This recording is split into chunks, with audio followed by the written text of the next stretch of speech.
quando petit. L'altre dia stava a la seva terrassa, a casa seva, primera planta, i volia baixar. Però en compte de baixar va caure i va fer bum! Va fer bastant soroll. Llavors la dona obre la finestra de la cuina i diu: Benjamín, què ha passat? No és a dir: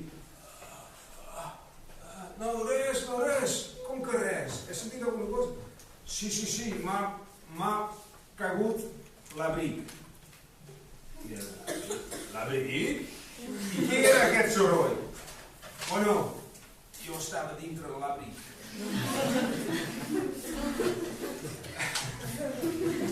Ara deia que anti-héroe.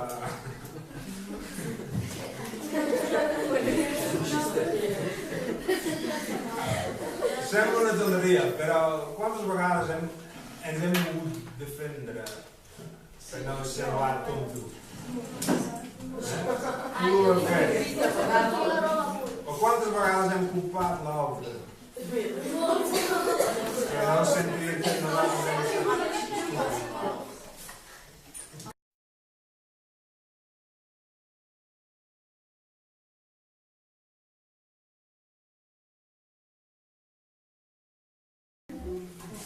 Mira, també són dos monjos. Monjos podria ser de Xina, budistes. Estan caminant cap a un monestir. Monestir? Sí, monestir. Va. Estan caminant, i en algun moment arriba a un riu. I aquí hi ha una dona. I aquesta dona no sap com travessar el riu, perquè clar, és una mica salvatge aquest riu. Llavors un dels monjos diu: puja aquí i porto. I agafa la dona a l'esquena i marxa cap a l'altre costat del riu. I així deixa la dona.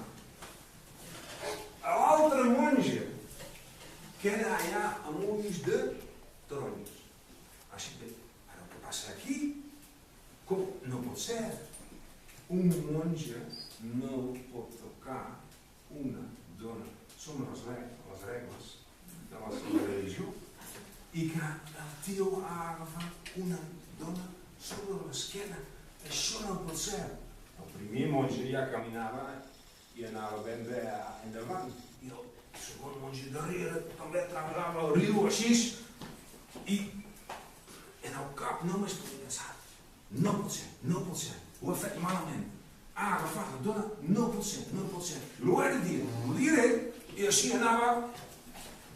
I quan estava darrere: ei, escolta, per què has tocat aquesta dona? Ja saps que això no pots fer.